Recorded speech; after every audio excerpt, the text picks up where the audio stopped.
මේ රටේ ජනතාව දන්නවා 1978 ආණ්ඩුක්‍රම ව්‍යවස්ථාව සම්පාදනය කරන ලැබුවේ ව්‍යවස්ථාමය කරුණු වලට එහා ගිය ආර්ථිකමය වුමනාවක් එක්ක. ලෝකේ කොල්ලකාරී ආර්ථික ක්‍රමය හඳුන්වා දීමත් එක්ක ඊට ගැළපෙන නීති පද්ධතියක අවශ්‍යතාවය මතුවුණා. අපේ රට තුලත් ජයවර්ධන හිටපු ජනාධිපතිවරයාට ඒ වුමනාව ඇති වුණා. ආර්ථිකයේ තුල තමන්ට හිතුමනාපේ වැඩ කරන්න තමන්ට ඕන විදිහට ඒ කොල්ලකාරී ආර්ථික වුමනාව එපාකම් ඉටු කරන්න නීති සම්පාදනය කිරීමේ වුමනාවක් තිබුණා. අන්නේ අර්ථයෙන් තමයි තනි පුද්ගලයෙකුට අසීමිත බලයක් පැවරෙන ඒකාධිපති ජයවර්ධනගේ ඒ ව්‍යවස්ථාව අපේ රටට හඳුන්වා දුන්නේ. ඒ තත්ත්වයේ දිගින් දිගටම ඉස්සරහට යද්දී විවිධ අවස්ථාවලදී මේට සංශෝධන ඉදිරිපත් වුණා. එදා ජයවර්ධන පාලනයේ සංශෝධනයන් ඉදිරිපත් වුණේ ඒ බලතල තවත් ශක්තිමත් කරන දිශාවට. නමුත් යම් යම් අවස්ථාවලදී ආණ්ඩු දුර්වල වෙච්ච අවස්ථාවලදී මෙය අනෙක් දිශාවට සංශෝධනය කරා.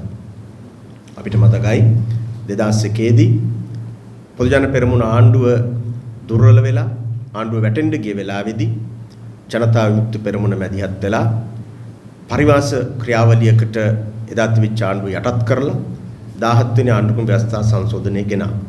ඒ කියන්නේ විධායක බලතල යම් ප්‍රමාණයකට කපාදු කිරීමක් සිදු කරනු ලැබුණා.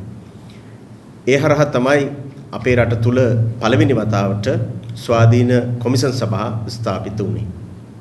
ස්වාධීන මැතිවරණ කොමිසම, ස්වාධීන පොලිස් කොමිසම, රාජ්‍ය සේවා කොමිසම, ඒ වගේම ස්වාධීන අධිකරණ සේවා කොමිසම වගේ ස්වාධීන කොමිෂන් සභා ස්ථාපිත කිරීම ව්‍යවස්ථාවේ කොටසක් විදිහට ඇතුල් වුණේ එදා ජනතා විමුක්ති පෙරමුණ එවකට පැවතිච්ච පොදු පෙරමුණ ආණ්ඩුව පරිවාසයට ලක් කරලා ඒ ගත්ත ක්‍රියාමාර්ගයත් එක්ක.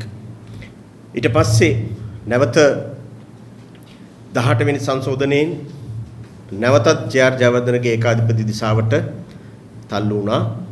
ඒ තමයි 19 වෙනි සංශෝධනයෙන් නැවත වතාවක් ප්‍රජාතන්ත්‍රවාදී දිශාවට යොමු කරේ. 19 වෙනි සංශෝධනය සියල්ල සම්පූර්ණ වෙච්ච අංග සම්පූර්ණ එකක් කියලා අපි කියන්නේ නැහැ. එය රටේ ආර්ථික සමාජීය දේශපාලන ප්‍රශ්න සියල්ලට උත්තරේ වෙන්නෙත් නැහැ, උනේත් නැහැ. නමුත් ප්‍රජාතන්ත්‍රවාදී දිශාවට ගත්තොත් එය අර ඒකාධිපති ගමන යම් ප්‍රමාණයකට වෙනස් කරපු ව්‍යවස්ථා සංශෝධනය. අද වර්තමානයේ ගෙන එන નિયમિત 20 වෙනි සංශෝධනය ගත්තොත් ජයවර්ධන තිබිච්ච වුමනාවම ඉටු කිරීම සඳහා තමයි මේ ආණ්ඩුක්‍රම ව්‍යවස්ථාවත් ගේන්නේ. අද අපි දන්නවා රට ආර්ථික වශයෙන් බරපතල අර්බුදයකට ලක් වෙලා තියෙනවා. රටේ ණය ප්‍රමාණය රුපියල් කෝටි ලක්ෂ 14ක් ඉක්මවා ගිහිල්ලා තියෙනවා. ට්‍රිලියන 14ක් වෙලා තියෙනවා ණය විතරක්. ණය පොලී ගෙවන්න මාසයකට ලක්ෂ 2කට වැඩි ප්‍රමාණයක් කෝටි ලක්ෂ 2කට වැඩි ප්‍රමාණයක් අපි මුදල් වියදම් කරමු. ඉතින් ආණ්ඩුවේ ආදායමට වඩා වැඩි ණය සහ පොලි වාරික ගෙවන්න වියදම් කරන්න වෙලා තියෙන මුදල් ප්‍රමාණය. රටේ ආර්ථිකයේ මේ කොල්ලකාරී ආර්ථිකයේ තුල තවදුරටත් මෙහෙවන්න බැරි වෙනාම වත්මන් ජනාධිපතිවරයාට නැවතුමනාවක් ඇති වෙලා තියෙනවා එදා ජයවර්ධන හිටපු තැනට යන්න. සමහර කරුණු වලදී හිටපු තැනටත් එහා ගිය තැන් වලට යන්න සිද්ධ වෙලා තියෙනවා.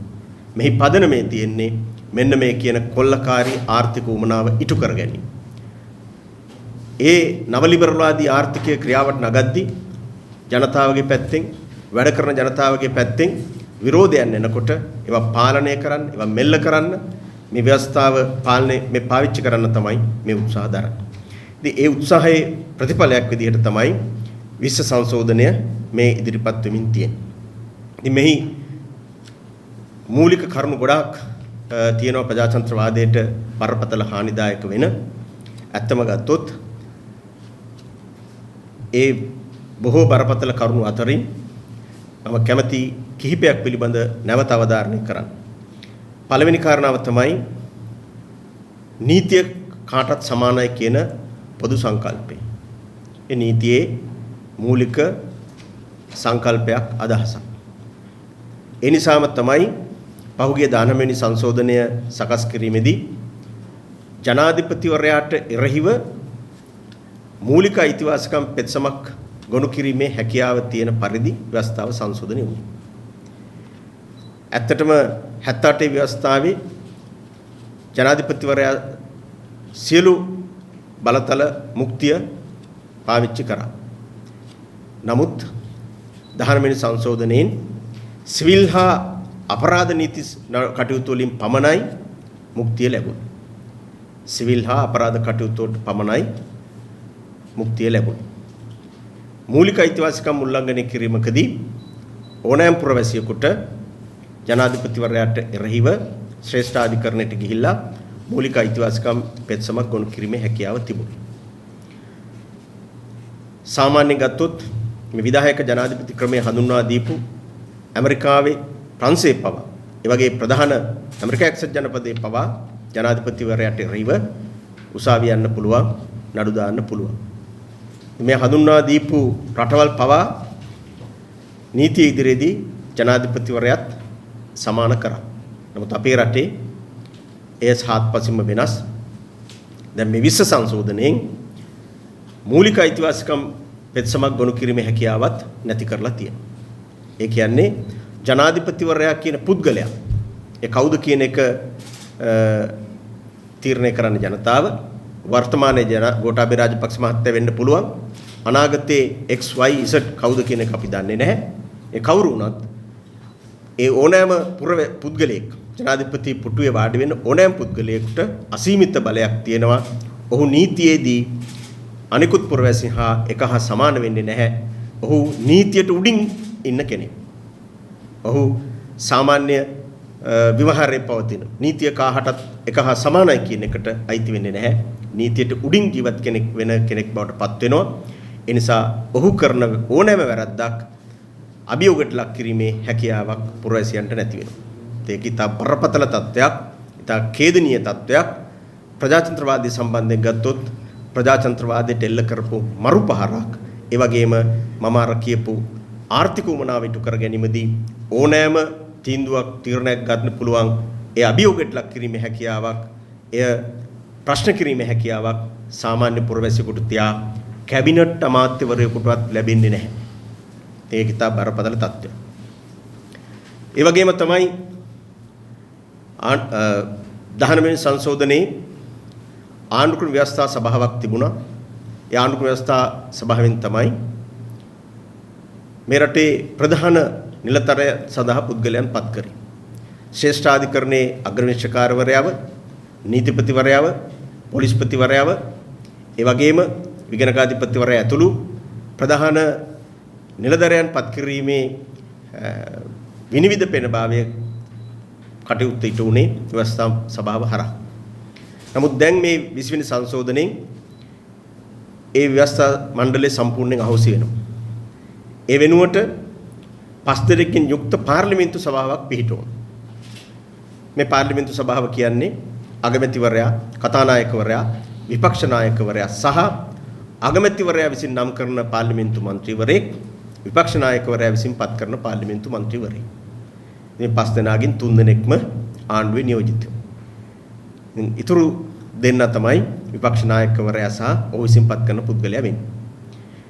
ඊළඟට මේ පාර්ලිමේන්තු සභාවට අර කියන නිලයන් සඳහා පුද්ගලයන් තෝරා ගැනීමේදී, නම් කිරීමේදී කිසිදු බලයක් නැහැ. ඔවුන්ට තියෙන්නේ ජනාධිපතිවරයා විසින් නම් කරන පුද්ගලයා පිළිබඳ නිරීක්ෂණ ලබා දෙන්න විතරයි.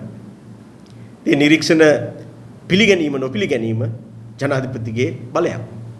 ඇත්තටම මේක කිසිදු තේරුමක් නැති නිකම් බොරුවට අටවපු රබර් සීල් එකක් විතරයි. මේ රබර් සීල් එක ජනාධිපතිවරයා ඒ පැත්තෙන් එවන ඕනම නමක් ස්ටැම්ප් එක ගහලා අනුමත කරලා යවන එකක් බවට පත් වෙනවා. ඉතින් මේකෙන් සියලු කොමිෂන් සභා අහෝසි වෙනවා. ඇත්තම ගත්තොත් ස්වාධීන කොමිෂන් සභා අහෝසි වෙනවා. කොමිෂන් සභා කියලා එකක් තියෙනවා. ඒවා ස්වාධීන වෙන්නේ නැහැ. ඔබ දන්නවා අපේ රටේ ඉතිහාසයේ මැතිවරණ කොහොමද පැවැත්ුනේ කියලා. ඒ පැවතිච්ච හැම මැතිවරණයක්ම මංකොල් එක පැත්තකින් මිනිමෙරු අනිත් පැත්තෙන් තර්ජන අනිත් පැත්තෙන් මැතිවරණ කාර්යාලය ගිනි තැබීම් විනාශ කිරීම විරුද්ධවාදීන්ට පහර දීම මහා ගැටුම් ගොඩක් මැද්දේ සිද්ධ වෙච්ච දෙයක්. ස්වාධීන මැතිවරණ කොමිසම පිහිටුවාට පස්සේ සාපේක්ෂව ඉතිහාසයට සාපේක්ෂව මේ චණ්ඩිකම් මැරකම් බොහෝ දුරට අඩු වෙලා සාධාරණ හා නිදහස් මැතිවරණයක් පැවැත්වීමේ හැකියාව ලැබුණා. ඒ ජනතාවට ලැබිච්ච අයිතිය තමයි දැන් මේ නැවත අහෝසි කරන්න යන්නේ. ස්වාධීන මැතිවරණ කොමිසම අහෝසි කිරීම හරහා නැවත මැතිවරණ ප්‍රචණ්ඩත්වයක් නැවත රාජ්‍ය දේපල අයථා විදිහට තමන්ගේ ඡන්ද උමනාව වෙනුවෙන් පාවිච්චි කිරීමක් ජනතාවට ඡන්දේ මහා කරදරයක් බවට පත් වෙන තත්වයක් අනිවාර්යයෙන්ම උදා වෙනවා. ඒක වළක්වන්න බෑ. ඉතින් මේ කොමිෂන් සභාව ඔස්සේ කිරීම කියන්නේ රට ආපස්සට යාමක් නැවත ජේ.ආර්. ජයවර්ධනගේ තත්වයටත් වඩා ආපස්සට යාමක් තමයි සිද්ධ වෙන්නේ. ඊළඟට විශේෂයෙන්ම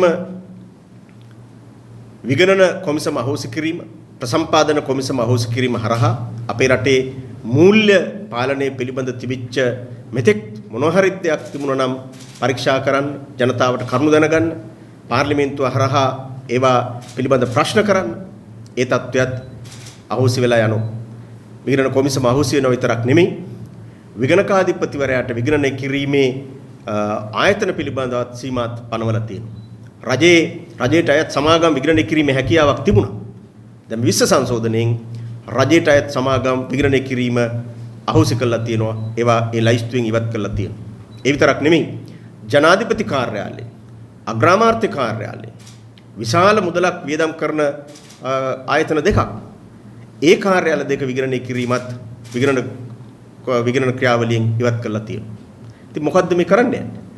ජනාධිපති කාර්යාලයෙන් කරන කිසිදු කටයුත්තක් විගණනය කරන්න බෑ.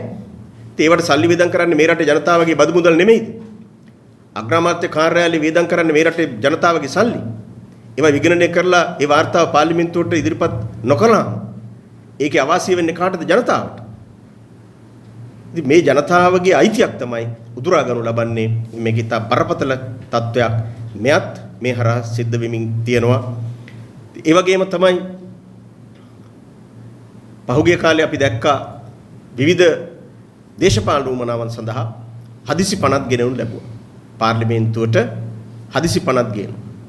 ඒ හදිසි පනත් ගෙනාවම 24 පැයක් ඇතුළත ඒ පනත ආණ්ඩුක්‍රම ව්‍යවස්ථාවට පටහැනිද නැද්ද කියලා ශ්‍රේෂ්ඨාධිකරණයේ විමසා බැලීමක් කරලා නැවත ජනාධිපතිවරයාට සහ කතානායකවරයාට දැනුම් දෙනවා.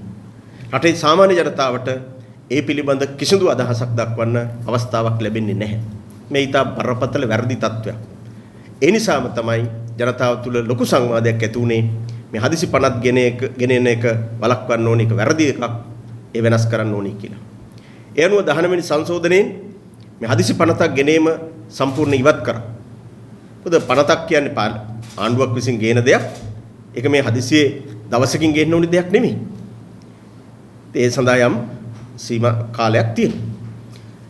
ඉතින් ඒක ඉවත් කරා විතරක් නෙමෙයි. සාමාන්‍ය පනතක් පාර්ලිමේන්තුවට ගෙනීමේදී තිබුණු ක්‍රමවේදය තමයි ව්‍යවස්ථාවේ තිබිච්ච ක්‍රමවේදය තමයි පාර්ලිමේන්තුවට ඉදිරිපත් කරන්න පෙර ආතුව අවම වශයෙන් දවස් 14කට කලින් ගැසට් පත්‍රයකින් ප්‍රසිද්ධ කරන්න ඕනේ. ඒ දවස් 14ක් තිබිච්ච කාලයත් දවස් 7කට අඩු කරලා තියෙනවා. ඉතින් ඒකෙන් කරලා තියෙන්නේ ජනතාවට ඒ පිළිබඳ අදහස් දක්වන්න, ඒ පිළිබඳ උසාවියට ගිහිල්ලා Tamanට අගතියක් වෙනවා නම් ඒ අගතිය පිළිබඳ කරුණු ඉදිරිපත් කරන්න තිබිච්ච අවස්ථාව සම්පූර්ණයෙන් නැති කර දැමීම. ඉතින් මෙවැනි කරුණු ගණනාවක් මේ හරහා සිද්ධ වෙනවා.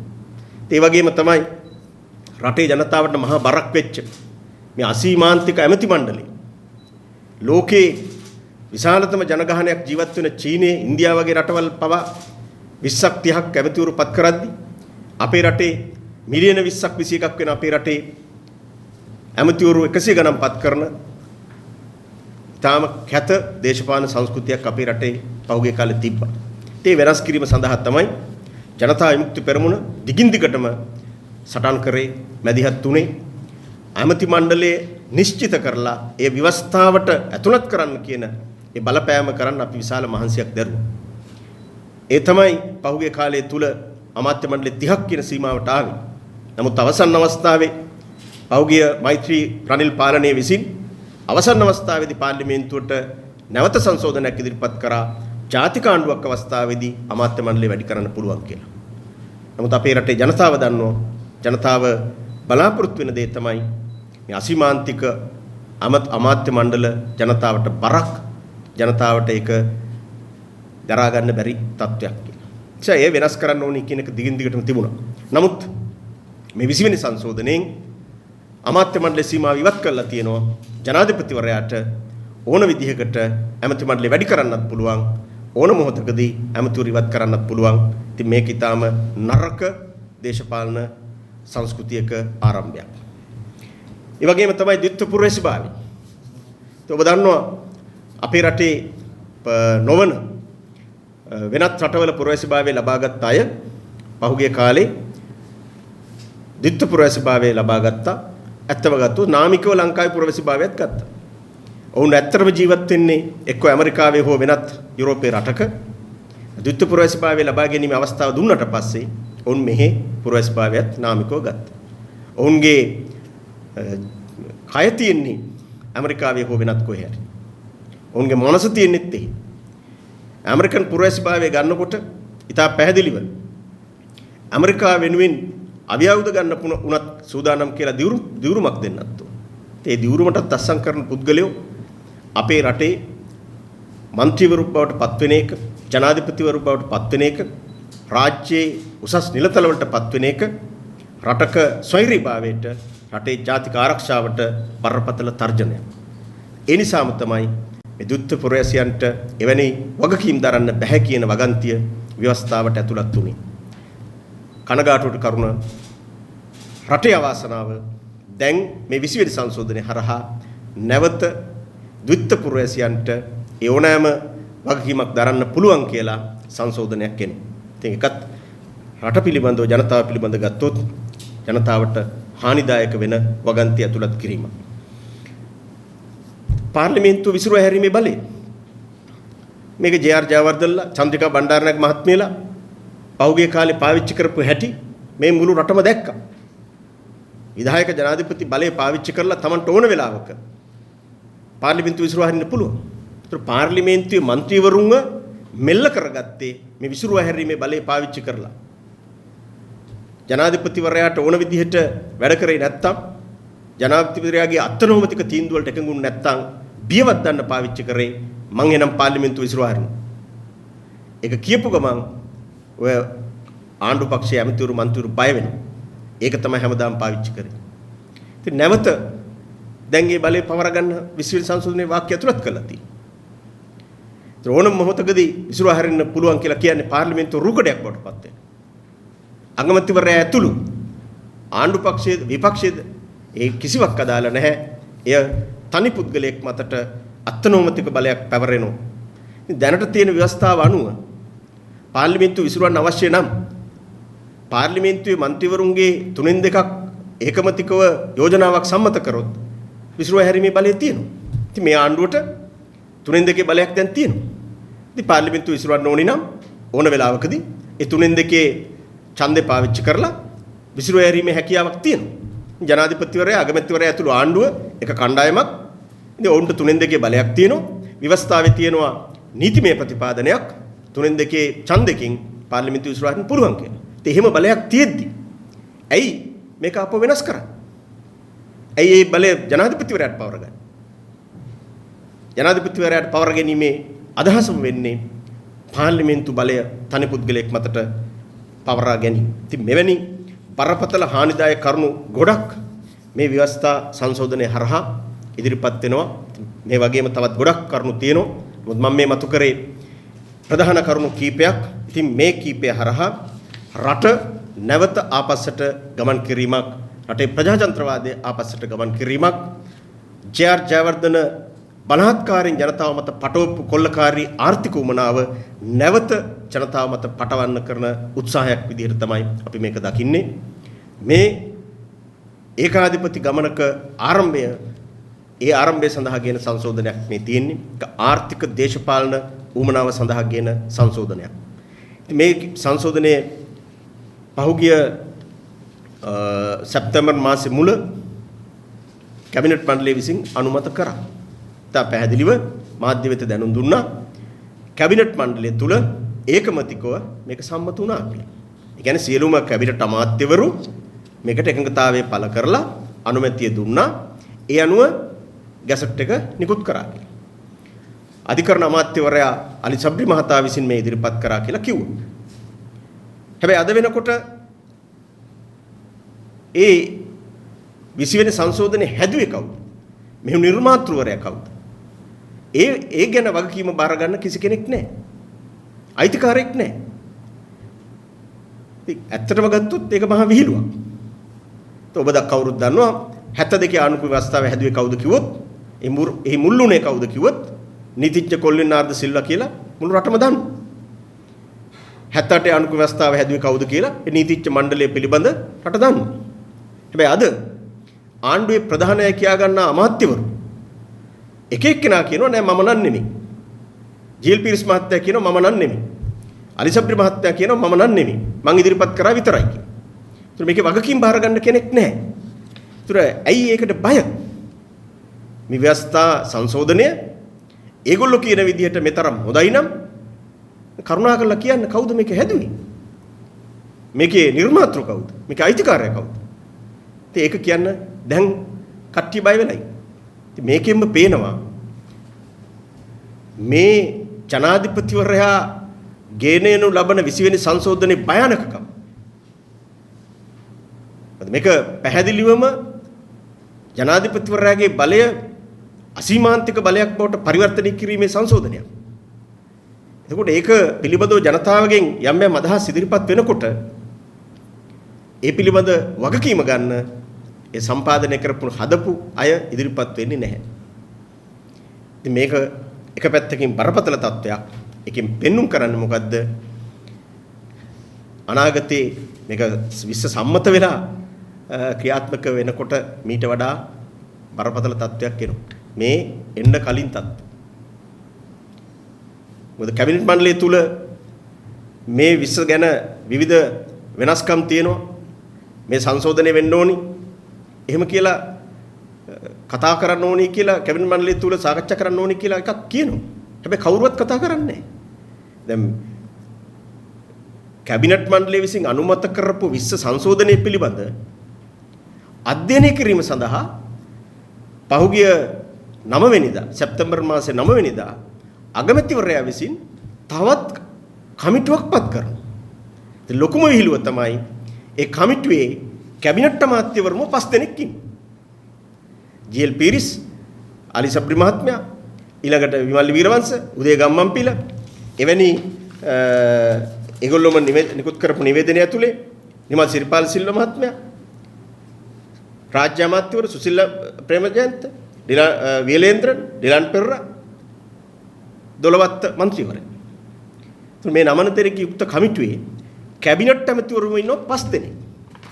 මේ පත් කරපු කමිටුව ගැන අග්‍රාමාත්‍ය කාර්යාලයේ කියන්නේ මොකද්ද? ගරු අග්‍රාමාත්‍ය මහින්ද රාජපක්ෂ මැතිතුමා විසින් 20 වෙනි ආණ්ඩුක්‍රම ව්‍යවස්ථා සංශෝධනය අධ්‍යයනය කිරීම සඳහා පාර්ලිමේන්තු නියෝජිතයන්ගේ සමන්විත කමිටුවක් පත් කරන ලදී. දැන් මේ කැබිනට් ඇමතිවරු 5 දෙනා මත උස්සලා සම්මත කරානේ. 20 සංශෝධනයේ කැබිනට් එකට දාපු වෙලාවේ මේ කැබිනට් ඇමතිවරු 5 දෙනාම ඒකට එකඟතාවය පළ කරලා සම්මත කරා. සම්මත කරාට පස්සේ දැන් අධ්‍යයනය කරන්නත් ආපහු ඒකෙම 5 දෙනෙක් ඉන්නවා කමිටුවට පත් වෙලා. මේක ලෝක විහිළුවක් නෙමෙයි. මේ විහිළුවක්. ඉතින් එහෙමනම් අතීස්සුවේ. එදා විශ්ව සංශෝධනයේ අලි සබ්රි මහත්මයා කැබිනට් එකට දාපු වෙලාවේ ඒකට අනුමැතිය දුන්නේ අධ්‍යයනය කිරීමකින් තොරව නේද? අධ්‍යයනය කරන්නේ නැතුව නේද අතීස්සුවේ? හරි පැහැදිලි. ඇයි මේ? ගෝඨාභය රාජපක්ෂ ජනාධිපතිවරයාගේ ඌමනාව මත ගේන සංශෝධනයක් මේකට කැබිනට් එකේ අතීස්සුවොත් වෙන්න පුළුවන් දේ ගැන දන්නවා. ඒකට තියෙන බය.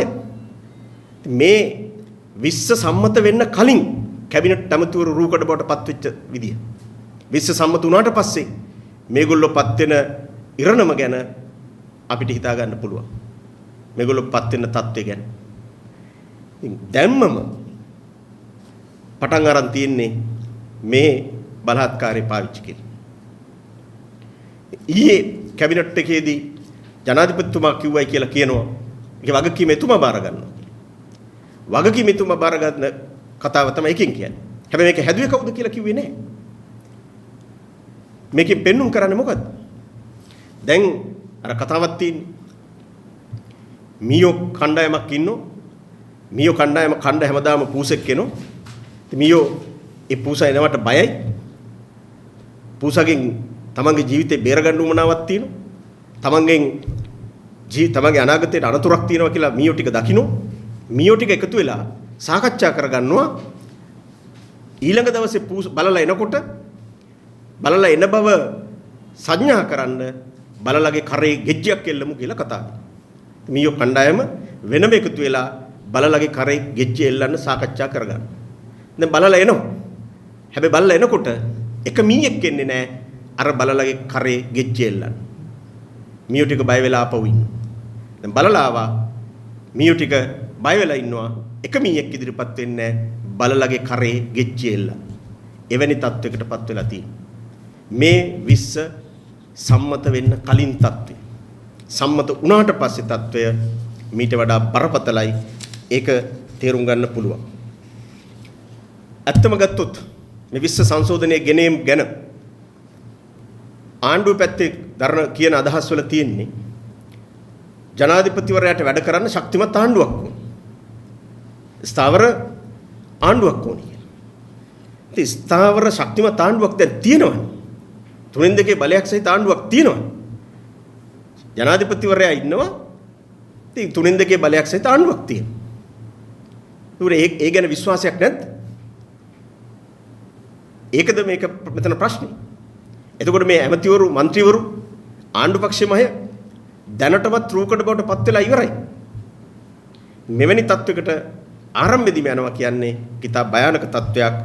මේ 20 ගේන්න කලින් විධායක බලය පාවිච්චි කරලා ආණ්ඩු පක්ෂයේ ඩෝසර් කරන්න පටන් ගන්න තියෙනවා.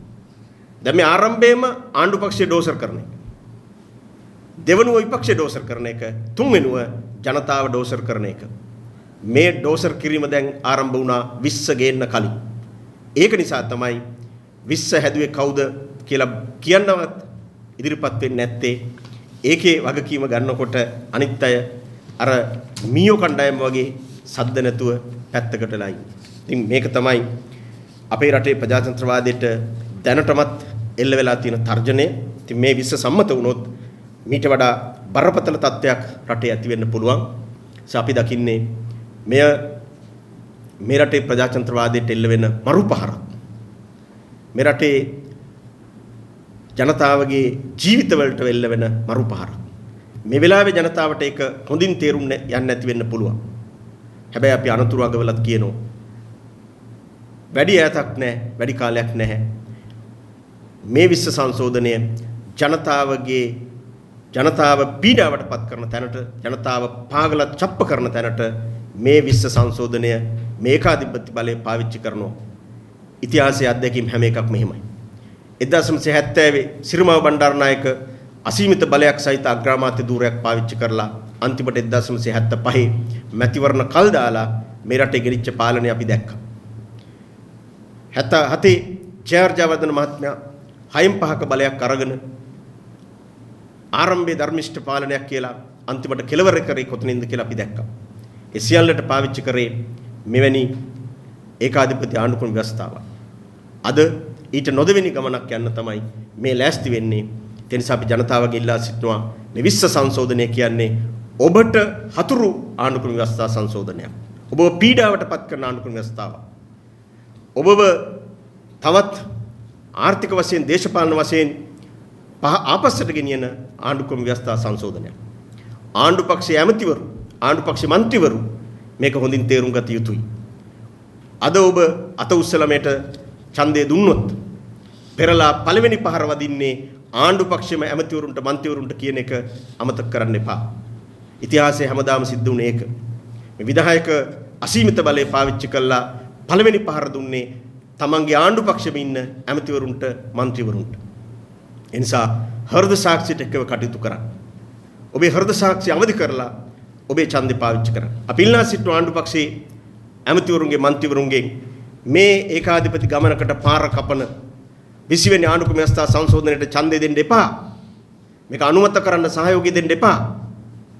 මේට මොන සංශෝධන කමිටු අවස්ථාවේදී ගේනවා කියලා කිව්වත් දැන් මම දැක්ක සමහර ඇමතිවරු කියනවා අර කමිටුවේ කට්ටිය කියනවා ඒගොල්ලෝ දීපු නිර්දේශ අනුව මේ පාර්ලිමේන්තුවට ඉදිරිපත් කළ සම්මත කරන කමිටි ස්ටේජ් එකේදී සංශෝධන ගේනවා කියලා.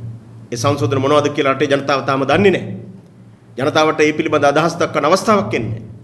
අඩුම ගානේ පාර්ලිමේන්තු මන්ත්‍රීවරුන්ටවත් පෙරාතු ඒ පිළිබඳ අදහස් දක්වන අවස්ථා ඉන්නේ නැහැ. ඉතින් එයත් අර ඩෝසර් කිරීමේ තවත් අධිරා. එවැනි ඩෝසර් කිරීමට හවුල් වෙන්න එපා. ඒ ඩෝසර් කරගන්නේ ඔබේ ප්‍රජාතන්ත්‍රවාදී අයිතිය. ඔබ අත උස්සලා සහයෝගය දෙන්නේ ඔබේම ප්‍රජාතන්ත්‍රවාදී අයිතියට. ඒ නිසා අපි ඉතා පැහැදිලිව මේ රටේ ජනතාවගෙන් ඉල්ලා සිටිනවා මේ විශ්ව සංශෝධනය පරාද කරන්න ඔබේ මැදිහත් වීම කරන්න ජනතාව විදිහට පුරවැසියන් විදිහට විශේෂයෙන්ම ආණ්ඩු පක්ෂයේ අමාත්‍යවරුන්ගේ සහ මන්ත්‍රීවරුන්ගේ අපි ඉල්ලා සිටිනවා මේ ඒකාධිපති ගමනට පාර කපන විශ්ව සංශෝධනය ඉස්සෙල්ලම හතුරු වෙන්නේ ඔබට. ඒ නිසා මේකට අත උස්සන්න සහයෝගය දෙන්න ඡන්දය දෙන්න සූදානම් වෙන්න එපා. හෘද සාක්ෂියට එකඟව ප්‍රජාතන්ත්‍රවාදයේ වෙනුවෙන් රටේ ජනතාවගේ අයිතිවාසිකම් වෙනුවෙන් හිටගන්න ඒ වෙනුවෙන් ඔබේ හෘද සාක්ෂිය අවදි කරන්න කියන ඉල්ලීම අපි විශේෂයෙන් ආණ්ඩු පක්ෂයේ මන්ත්‍රීවරුන් වෙනුත් ඉල්ලා සිටිනවා. පළවෙනි එක තමයි මෙහි තියෙන බැරෑරුම්කම පිළිබඳ රටේ ජනතාව දැනුවත් කිරීම. ඒ වෙනුවෙන් මත ඉදිරිපත් කිරීම. ඒ සඳහා දැනටමත් අපි විවිධ සම්මන්ත්‍රණ සූදානම් කරලා තියෙනවා. ආරම්භයක් ලෙස ලබන 24 වෙනිදා ජාතික පුස්තකාල ශ්‍රවණාගාරයේදී පළමුවෙනි සම්මන්ත්‍රණය අපි පවත්වනවා. විශ්ව කාගේද විශ්ව කාටද කියන මාතෘකාව යටතේ පළමු සම්මන්ත්‍රණය අපි ලබන 24 වෙනිදා කොළඹ මහජන පුස්තකාල ශ්‍රවණාගාරයේ පවත්වනවා. ඉන් අනතුරුව මහනුවර ගාල්ල මාතර අනුරාධපුර සහ විවිධ දිස්ත්‍රික්කවල ප්‍රධාන නගරයන්වල අපි ජනතාව දැනුවත් කිරීමේ වැඩසටහන් ක්‍රියාත්මක කරනවා. අපිට මේ වෙලාවේ ජනතාවට මේ කරුණු ඒත්තු ගැන්වීමත් පාර්ලිමේන්තුව තුල අපේ ඡන්දේ පාවිච්චි කිරීමත් තමයි කරන්න පුළුවන් වෙන්නේ. ඉතින් එවැනි ක්‍රියාමාර්ග අපි ගන්න සූදානම් වෙනවා. ඉතින් ඒ වගේම මෙය ආපස්සට හැරවීම සඳහා ගත හැකි ගත යුතු සෑම ක්‍රියාමාර්ගයක් ගන්න අපි සූදානමින් ඉන්නේ. දැන් ජනතාව විමුක්ති පෙරමුණ අපේක්ෂා කරන විදිහේ ව්‍යවස්ථා සංශෝධනයක් 18 හෝ 20 හෝ නැතුව 19න් ලැබුණා කියලා ඔබ කියනවා. කිසිසේත්ම එහෙම කිව්වේ නැහැ. මම මුලදීම පැහැදිලි කරා ඇත්තම ගත්තොත් ආණ්ඩුක්‍රම ව්‍යවස්ථා සංශෝධනයකින් එවැනි සංශෝධනයකින් පමණක් මේ රටේ ජනතාවගේ විරකියාව ප්‍රශ්නට උත්තර හොයන්න බෑ. මේ රටේ ජනතාවගේ අධ්‍යාපන සෞඛ්‍ය ප්‍රශ්නට උත්තර හොයන්න බෑ. බඩගින්නට උත්තර මේ ව්‍යවස්ථාවෙන් හම්බෙන්නේ නැහැ. මේ ව්‍යවස්ථා සංශෝධනයන් බලය සහ තවත් බලය සඳහා පාවිච්චි කරන දේවල්. ඉතින් 19 සංශෝධනයත් 18 සංශෝධනයත් අද ඉදිරිපත් කරන්න යන 20 සංශෝධනයත් මේ රටේ ජනතාවගේ ඇත්ත ප්‍රශ්න වලට උත්තරයක් කියලා අපි කොහෙවත් පිළිගන්නේ නැහැ. ඒ සඳහා වෙච්ච ආර්ථික දේශපාලන වෙනසක් අවශ්‍යයි. ව්‍යවස්ථා සංශෝධන වලින් යම් යම් පැලස්තර ලැබීමක් පමණයි සිද්ධ වෙන්නේ. 19 වෙනි ව්‍යවස්ථා සංශෝධනයේදී කරපු දෙයක් තමයි ජනාධිපතිවරයාගේ බලතල අඩු කරපු එක. දැන් 20න් ඒ ජනාධිපතිවරයාට යලි බලතල ලබා දීලා තිනවා. ඔබ ඒ ගැන මොකද කියන්නේ? ඒ සම්පූර්ණ වැරදි. ඒක ඒකාධිපති ගමනට පාර කැපීමක්. ඒ තමයි මම මෙච්චරලා කිව්වේ. දැන් යාළුවෝ අපි දැක්ක දෙයක් තමයි මේ ජනාධිපතිවරයා සහ අගමැතිවරයා අතර තියෙන ඒ ගැටුම. ඒක රට ඉදිරියට ගෙනියන්න ලොකු බාධාවක් වුණා. ඔබ අදහස් කරන්නේ? ඒක 19 වෙනි සංශෝධනයේ ප්‍රශ්නයක් නෙමෙයි. ඒක මෛත්‍රී සහ රනිල් අතර තිබිච්ච ප්‍රශ්නයක්. මෛත්‍රීපාල සිරිසෙන් මහත්මයා හැදුවා ශ්‍රී ලංකා නිදහස් පක්ෂයේ බලය තහවුරු කරගන්න. රනිල් වික්‍රමසිංහ මහත්තයා බැලුවා ශ්‍රී ලංකා නිදහස් පක්ෂය දෙකට කඩලා ඒ හරහා තමන්ගේ පක්ෂේ බලය හදාගන්න. දෙන්න අතර තිබිච්ච ප්‍රශ්නය 19 පිටින් යවපු එක තමයි සිද්ධ වුණේ. ඒක 19 දෝෂයක් නෙමෙයි දෙන්නගේ දෝෂයක්. ඒ දෝෂයට උත්තරත් දැන් ලැබිලත් තියෙනවා. ඒ කියන්නේ ඔබ අපේක්ෂා කරන්නේ ජනාධිපතිවරයා බලතල කපා හැරිය යුතුයි. පැහැදිලිවම ජනාධිපතිවරයාගේ බලතල කප්පාදු කිරීම නෙමෙයි අසීමිත බලයක් සහිත විධායක ජනාධිපති ක්‍රමය මුළුමනින්ම අහෝසි කර දෙන්නේ. දැන් පාස්කු ප්‍රහාරයේදී වගේ සමහර තීන්දුව తీරන ගැනීමේදී මේ කොමිසම් සභාව වලින් වෙච්ච සමහර දුර්වලතා පෙන්නලා දීමක් කරනවා. එතකොට දැන් ඒ වගේ කොමිෂන් සභාවල මේ වෙනස්කම් ඇති වෙන්න ඕනේ නැද්ද?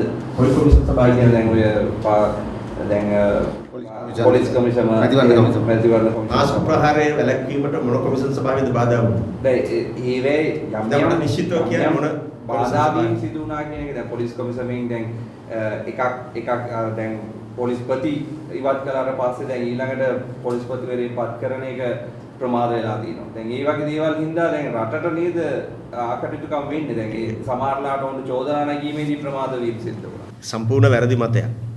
බොරු ප්‍රචාරය. පොලිස්පතිවරයා ඉවත් කිරීම 1978 ආණ්ඩුව ව්‍යවස්ථාවේ තිබිච්ච වගන්ති අදත් එලෙසම පවතිනවා. ඔහු ඉවත් කිරීමේ කාර්යපටිපාටියක් තියෙනවා. ඉතින් පාර්ලිමේන්තුවට ඒ හැකියාව තියෙනවා. ඒක එදත් තිබුණේ එහෙමමයි අදත් තියෙන්නේ එහෙමමයි. ඒක සම්පූර්ණ වැරදි කතාවක්. අවශ්‍ය නම් ඇත්තටම පොලිස්පති ඉවත් කරන්න තිබුණා. සිද්ධියෙන් පස්සේ සිද්ධියට පෙර ආතුව නෙමෙයි සිද්ධියට පස්සේ දැන් ගත්තොත්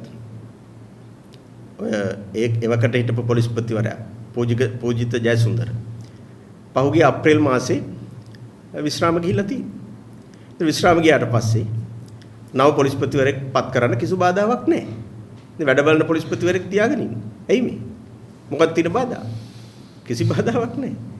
දැන් පුළුවන් ඕනම මොහොතකදී පොලිස්පතිවරයෙක් පත් කරන්න. පහුදාම් පුළුවන්. නමුත් පත් කළා නැහැ. මේ 19 ප්‍රශ්නයක් නෙමෙයි. මේ දේශපාලන උමනාවක් තියෙනවා. ඉතින් ඒ නිසා මේ වැරදි මතයක් හදනවා 19 නිසා පොලිස්පතිවරයෙක් පත් කරගන්න බැරි වුණා. ඒක සම්පූර්ණ අසත්‍යයක්. හිටපු පොලිස්පතිවරයා විශ්‍රාම ගිහිල්ලක් තියෙනවා.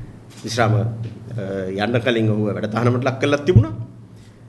විශ්‍රාම ගියාට පස්සේ අලුත් පොලිස්පතිවරයෙක් පත් කරන්න පුළුවන්. තාම ආණ්ඩුව පත් කරේ නැහැ.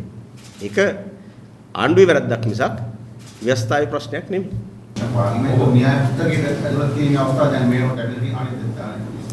එතකොට පහුගිය දෙවෙනිදා ගැසට් කරේ අද ඇවිල්ලා 17 වෙනිදා දවස් 14යි අවශ්‍ය වෙන්නේ පාර්ලිමේන්තුවට ඉදිරිපත් කරන්න පුළුවන්. දවස් 14ක කාල සීමාව ගිහිල්ලා තියෙනවා. ඕනම වෙලාවකදී පාර්ලිමේන්තුවට කරන්න පුළුවන්. තාම ඉදිරිපත් කළා නැහැ. ඊයේ වෙනකොට කැබිනට් එකේ ඉදිරිපත් කළා තිබුණේ නැහැ. ඊයේ වෙනකොට පෙරේදා අර පත් කරපු අනු කමිටුවේ වාර්තාවක් අගමැතිවරයාට බාර දුන්නා කියලා තිබුණා. නමුත් ඒ වාර්තාව කැබිනට් මණ්ඩලයට ඉදිරිපත් කළා තිබුණේ නැහැ. ඉතින් බලාගෙන හිටියේ ඊයේ කැබිනට් මණ්ඩලයට ඉදිරිපත් කළා ඒ පිළිබඳ යම් සමාලෝචනයක් සිද්ධ වෙයි කියලා. නමුත් එහෙම දෙයක් වෙලා නැහැ. ආණ්ඩුව පස්සට ගන්නේ මොකක්ද? ආණ්ඩුව පොඩි මේ ගැටලුවක ඉන්නව නේද පේන විදියට? පැහැදිලිවම ආණ්ඩුව ඇතුළෙත් ප්‍රශ්නයක් තියෙනවා. ඒකනේ මේ කමිටුපත් කරන්නේ. ඉතින් කැබිනට් මණ්ඩලයෙන් අනුමත වෙච්ච ගැසට් එකක් ආය අධ්‍යයනය කරන්න කමිටුවක් පත් කරන්න වෙන්නෙම ඇතුළේ අර්බුදයක් ගැටලුවක් තියෙන නිසා. ඒක දැන් පැහැදිලිව රටට ඔප්පු වෙලා තියෙනවා. දැන් ඔබ කියන විදිහට ජනාධිපතිවරයා කියන හැම දෙයකම ඔව් හා කියන තැනට මේ කැබිනට් එක පත් වුණා නම් එහෙම කරලා 20ට අතීසුවා නම් එහෙනම් එළියට එන මේ කැබිනට් එකේම මේ අමුතුවරු විවේචන කරන්නේ පොදු ඒගොල්ලෝ මේ විවේචන කරන්නේ මේ පොදු සමාජයත් එක්ක කවුද මොකද විවේචනය කරන්නේ? විමල් විරවංශ ඒගොල්ලෝ එහෙම විවේචනය කරනවානේ. කවුරුද විවේචනය කරන්නේ? ඔබ කියන ඇමතිවරුමනේ දැන් ඔබ කියන්නේ ජනාධිපතිට යටහත් පහත් ඉඳලා තමයි මේක සම්මත කරන්නේ. ඒ වුණාට ඔවුන් එළියට ඇවිල්ලා ඒ කියන අඩුපාඩු තියෙනවා මේක හැදෙන්න ඕනේ මේක වෙනස් වෙ යුතුයි කියලා ඔවුන් ප්‍රකාශ කරනවා. ඒක ජනාධිපතිවරයා මේ ඇමතිවරුන්ව පාගන්න ඉන්න කියලා ඔබ කරපු ප්‍රකාශය වැරදි. සම්පූර්ණ වැරදි අදහසක් ඔබ කියන්නේ. එහෙම අධ්‍යයනය කරන්නේ නැතුව අතවිස්සුවේ. බයින්ද නෙමෙයි. ඒ දින බයපක්ෂපාතීකම ඉන්නනේ. ඉතින් ඒ එළියට ඇවිල්ලා ජනතාවගෙන් ආව මේකට විරෝධයක්. ජනතාවගෙන් ආව මේකේ තියෙන අඩංගුව පිළිබඳ බරපතල ප්‍රශ්න කිරීමක්. ඒ ප්‍රශ්න කිරීමක් එක්ක තමයි ඒගොල්ලන්ට සිද්ධ වුණේ දැන් මේක අධ්‍යයනය කරන්න කමිටුවක් පත් කරලා පස්සට තල්ලු කරගන්න. ඇත්ත කතාව තියෙන්නේ. ප්‍රජාතන්ත්‍රවාදී නම් එදා කරන්න තිබුණේ වැඩි. පළවෙනි දවසේ. මේක අද අනුමත කරන්න බෑ. අපි මේක අධ්‍යයනය කළා නෑ. දැන් 20 එකපාරට ගෙනල්ලා අද රෑ ගැසට් එකට යවන්න ඔක්කොගේම අත උස්සන්න කියලා කියන එකම වැරදි. ඒ වෙලාවේදී කොන්දපණ තියෙන ඇමතිවරුන්ට කියන්න තිබ්බේ. මේක අද සම්මත කරන්න බෑ. මේක අධ්‍යයනය කළා අපි ඊළඟ සතිය අනුමත කරමු. සාමාන්‍ය කැබිනට් සම්ප්‍රදාය තමයි කැබිනට් මණ්ඩලයට යම්කිසි පනතක් ඉදිරිපත් වුණාම එදාම අනුමත කරන්නේ නැහැ. ඊළඟ කැබිනට් මණ්ඩල රැස්වීම තමයි අනුමත කරන්නේ. ඒ කැබිනට් පත්‍රික අධ්‍යයනය කරලා තමන්ගේ තියෙන නිරීක්ෂණ ඉදිරිපත් කරලා ඒ නිරීක්ෂණ ඉදිරිපත් කරන්නත් කාලයක් තියෙනවා. ඒවත් එක තමයි ඊළඟ කැබිනට් මණ්ඩල රැස්වීමේදී අනුමත කරන්නේ. ඒ මොකක්වත් නැතුව ඉදිරිපත් කරපු දවසේම කට්ටිය ඔක්කොම අර මියෝ ටික හිටියා වගේ අත උස්සලා අනුමත කරලා ඊට පස්සේ දැන් අධ්‍යයන කමිටුව දාලා තියෙන්නේ. ඒක තමයි ලොකුම විහිළුව. ඒක දාන්න උනේ මේකට ආපු විරෝධයන් එක්ක. ඔබතුමා කිව්වා දැන් 19 යම් අඩුපාඩු දුර්වලතා තියෙනවා. ඒවා එහෙමනම් වෙනස් කරන්න තිබුණා කියලා. ඔබ දකින දුර්වලතා මොනවද 19 දී? 19 ඇත්තටම අන්තර්කාලයක් සඳහා හදපු එකක්. 19 ඉතා පැහැදිලිව තියෙනවා. අවසාන වාක්‍යය ගත්තොත් එවකට හිටපු ජනාධිපතිවරයාගේ දූර කාලයට පමණක් වළංගු වනසේ ආරක්ෂක අමාත්‍යාංශය, පරිසර අමාත්‍යාංශය සහ මහවැලි අමාත්‍යාංශය කියන වගකීම් තුන දැරිය හැකියි. ඒවා අන්තර්කාලීන විධිවිධාන. ඒතර ආණ්ඩුක්‍රම ව්‍යවස්ථාවක් කියන්නේ එහෙම එකක් නෙමෙයි. ඒක සදාකාලික වෙච්ච එකක්. ඒ කියන්නේ යම් කිසි නිශ්චිත දීර්ඝ කාලයක් සඳහා වෙච්ච එකක්. 19 හැදුවේම අලුත් ආණ්ඩුක්‍රම ව්‍යවස්ථාවක් ගේන තෙක් අන්තර්කාලීන ව්‍යවස්ථා සංශෝධනයක් විදිහට. නිසා ඒකේ තියෙන කරුණු ගොඩක් ඒවා තියෙනවා වෙනස් කළ යුතු. අපි තව උදාහරණයක් ගත්තොත් විගණන සේවා කොමිසම පත් කරා. හැබැයි විගණන සේවා කොමිසම ක්‍රියාත්මක කරන්න අදාළ කාර්යපටිපාටි සහිත ගැසට් එක නිකුත් කරන්නේ නැතුව. ඒතර එවැනි දේවල් කොහොමද කරන්නේ කියන එක ව්‍යවස්ථාවේ කිසිදු තැනක සඳහන් වෙලා නැහැ. ඒ අවසානයේ වෙච්ච දේ තමයි කොමිසම පත් කරාට කොමිසම අදාළ බලතල සහ කර්තව්‍යයන් සහ ඒවා කොහොමද ක්‍රියාත්මක වෙන්නේ කියන එකට අදාළ තත්ත්වය නිර්මාණය වුණේ නැහැ. අනිත් පැත්තට සම්පාදන කමිටුවටත් කොමිසමටත් උනේ ඒක. ඒවා යම් ප්‍රමාණයකට ක්‍රියාත්මක වුණාට පූර්ණ බලතල සහිතව ක්‍රියාත්මක කරන්න අවශ්‍ය කරන තත්ත්වය නිර්මාණය වුණේ නැහැ. ඒ වෙන අඩුපාඩු ගොඩක් තියෙනවා. මහින්ද රාජපක්ෂ අගමැතිතුමාට මම පාර්ලිමේන්තුවේ ඉස්පත් කරන්න කියලා තියෙන කොමිෂන් එක නේද? 20 වෙනි සංශෝධනය. සාමාන්‍ය අපේ රටේ සම්ප්‍රදායනේ. ওই පක්ෂ දෙකේම එක සම්ප්‍රදායක් තමයි. යම් කිසි දෙයකට විරුද්ධ නම් ඒ විරුද්ධයි කියලා හැඟී යන කෙනා ලව්වම තමයි ඉදිරිපත් කරන්නේ. දැන් සජිත් ප්‍රේමදාස මහත්මයාව එක්සත් ජාතික පක්ෂයේ නායකත්වයට පත් කරන යෝජනාව සජිත් ප්‍රේමදාස මහත්මයාගේ අම්මව අතින් අල්ලගෙන ඇවිල්ලා පක්ෂ සම්මේලන ඉදිරිපත් කරන්නේ අනිල් වික්‍රමසිංහ මහත්මයා. ඔය අනුර බණ්ඩාරනායක මහත්මයා ඉන්න කොටත් ඒ කාලේ ඔහොම දේවල් වුණා. එතුමා විරුද්ධ වෙනකොට එතුමා ලව්වම යෝජනා කරනවා. ඉතින් අගමැතිවරයාගේ බලතල කප්පාදු කරන අගමැතිවරයා නිකමෙක් බවට පත් කරන ව්‍යවස්ථා සංශෝධනයක් විස සංශෝධනය. ඉතින් ඒක අගමැතිවරයා ලව්වම ඉදිරිපත් කරාම ඒ දේශපාලන උමනාව යටපත් වෙයි කියලා හිතනවා. ඒක තමයි මේකේ ඇත්ත අදහස. සභා ගැන කතා කරනවා විවිධ භාෂාවෙන් විවිධ කතා මේක අවශ්‍ය කරන්න ඕන කියනවා අමාත්‍යවරයෙක් කියනවා මේක පළාත් සභා 3කට අඩු කරන්න ඕන කියලා. ජනතාව යුතු කරමුන මතය. පළාත් සභා සම්බන්ධයෙන් අපේ ස්ථාවරයේ කිසි වෙනසක් නැහැ. අපේ රටේ ජාතික ප්‍රශ්නයට පළාත් සභා ක්‍රමය විසඳුමක් උනේ නැහැ. අපි එදා මෙය හඳුන්වා දෙනකොටමත් ඉතා පැහැදිලිව කිව්වා පළාත් සභා ශ්‍රී ලංකාවේ පවතින ජාතික ප්‍රශ්නයට උත්තරයක් නෙමෙයි කියන එක. ඉතින් අද ඒක ඔප්පු වෙලා තියෙනවා. ඒක ආය අටුවා ටීකා වුණේ නැහැ. භාවිතාවෙම ඔප්පු වෙලා තියෙනවා. ජාතික ප්‍රශ්නෙට නම් පළාත් සභා පිළිතුරක් නෙමෙයි කියලා. දැන් ආණ්ඩුක්‍රම ව්‍යවස්ථාවේ තියෙනවා අපි කැමති වුණත් අකමැති වුණත් ආණ්ඩුක්‍රම ව්‍යවස්ථාවේ තියෙනවා. ඉතින් අපි දැනගන්න කැමති ආණ්ඩුවේ ස්ථාවරය මොකක්ද කියලා. දැන් ආණ්ඩුව එක එක ඒවා කියනවා. ආණ්ඩුවේ සමහර ඇමතිවරු කියනවා මේක අවශ්‍ය කරන්න ඕන කියලා, සමහර අය කියනවා මේක නෑ එහෙම කරන්නේ නෑ කියලා. ඉතින් අපි දැනගන්න කැමති ආණ්ඩුව මොකක්ද ස්ථාවරය? ආණ්ඩුවක් විදිහට පළාත් සභාව සම්බන්ධයෙන් පළමුවෙන්ම ආණ්ඩුවේ ස්ථාවරය රටේ ජනතාවට කියන්න. අසරියට මේ පොලිසිය කියනවා පොලිසියට උල්ලංඝන ප්‍රවිල්ලක් දැම්මාම අත්අඩංගුවට ගන්න පුළුවන්. නමුත් පොලිසිය කෙරෙන්නේ නැහැ. තාම අර කැලේ කපු කවුරුත් අත්අඩංගුවට ගත්තේ නැහැ. දැන් DVPගේ මොකද්ද ජනතාව විතරනේ. මතේ සහ ජනතාවත් දැන් බොහොම දෙන පරිසර වේදිනුත් කියනවානේ. මේක මොකක් හරි කරන්න ඕනේ කියලා දැන් කාටවත් දන්නේ නැත්තත් මම ඉස්සෙල්ලත් කිව්වේ ඒ කොල්ලකාරී ආර්ථික උමනාවන ඉටු කරගන්න ඕනි වුණාම ඒ අයට පරිසරය ජන ජීවිතය අදාළ වෙන්නේ නැහැ. වැදගත් වෙන්නේ නැහැ. ජයවර්ධන පාලන කාලෙත් ඔහොමම තමයි සිද්ධ වුනේ. ඉතින් අදත් අස්පනා පිට බොහෝ තැන්වලදී පරිසරය විනාශ කරනවා. ඒ විනාශ කිරීම සාධාරණීකරණය කරනවා. તો සාධාරණීකරණය කරන්නේ දේශපාලන අධිකාරී. කමක් නැහැ මේක විනාශ කරාට. පරිසරවේදියෝ කොළඹ ඉඳලා කියන ඒවා අපි ගණන් ගන්න ඕනේ නැහැ. ඒ தത്വෙට දේශපාලන නායකත්වයේ වැටලා තියෙනවා. ඒක ඊටාම කනගාටුදායක තත්වයක්. ඉතින් රටක සංවර්ධනය කියලා කියන්නේ භෞතික ආර්ථික සංවර්ධනය විතරක් නෙමෙයි මානව සංවර්ධනය සහ පරිසරයත් එක්ක බැඳිච්ච සංවර්ධනය. ඒක තමයි තිරසාර සංවර්ධනය කියන්නේ. ලෝකයේ එක්සත් ජාතීන්ගේ සංවිධානයේ පිළිගත් අලුත් ප්‍රතිපත්තිය තමයි තිරසාර සංවර්ධන ප්‍රතිපත්තිය. ඒ කියන්නේ මේ පරිසරයත් එක්ක බැඳිච්ච සංවර්ධනය. ඒකට සම්පූර්ණයෙන්ම පිටුපාලා තමයි අද බොහෝ දේවල් සිද්ධ වෙන්නේ.